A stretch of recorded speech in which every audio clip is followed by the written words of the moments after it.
My flashlight's gonna run out soon, and I'll be alone in the dark.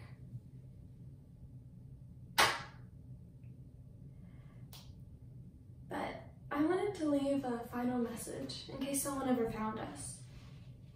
If you have, you need to leave this place now. It's not like anywhere else in the world.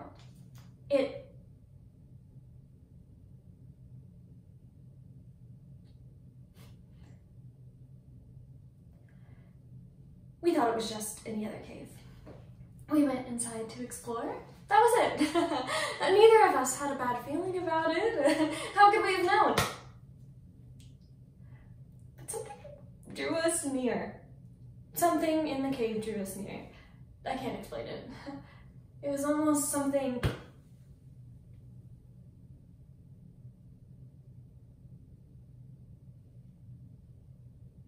primal. Like we were meant to be here. We got lost immediately, couldn't get out. The cave was changing. That's when the buzzing started. We would just hear them from time to time in our ears and just swat them away. Little gnats. They were so annoying, but they didn't go away. It only got worse. I don't know why, but every time that I would hear that tiny little buzzing in my ear, imagine that feeling when you see something at the end of a dark hallway and then it sees you too. That's the feeling. Every time I would hear that little buzzing in my ear.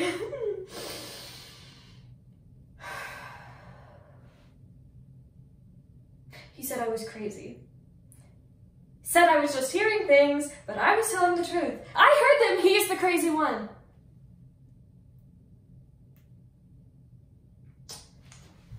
I don't know why I let him lead the way out of here. He had no clue what he was doing. While the gnats kept getting worse and worse, crawling on my skin, making me feel like there was something constantly watching me. Though something was constantly there. Those thousands of tiny little eyes. My own personal audience. Constantly buzzing in my ears and crawling on my skin. Speaking to me. So I kept swatting and swatting, but as time grew on, my arms got tired. And I grew weak. So did he. He was always holding me back. Whenever I'm around him, I feel like I am not reaching my full potential. He feigned concern for me, saying I wasn't acting right, saying we needed to get out as quick as we can, saying there were no gnats. But he was too blind to see. Things started changing after that. I looked at him and all I saw was a blob.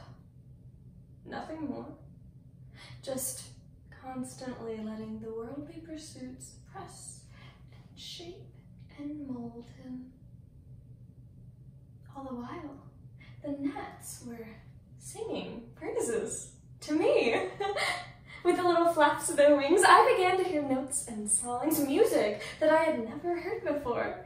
Then in all the buzzing, the whining, and the annoying little whistles of their wings, I started hearing something. Voices.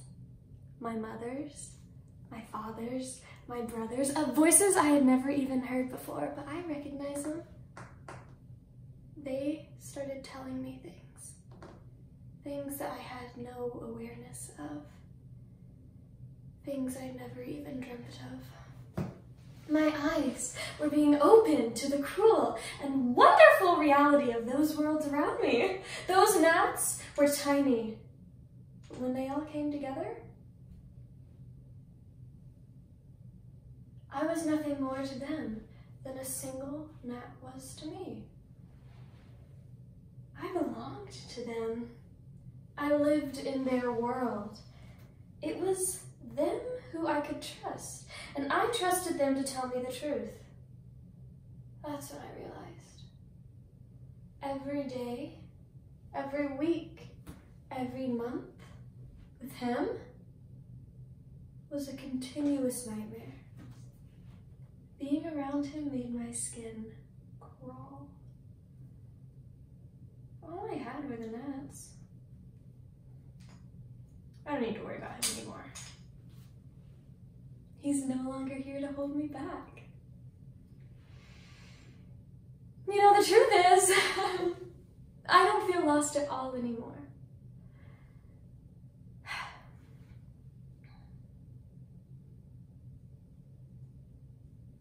I've never been more sure of where I'm going.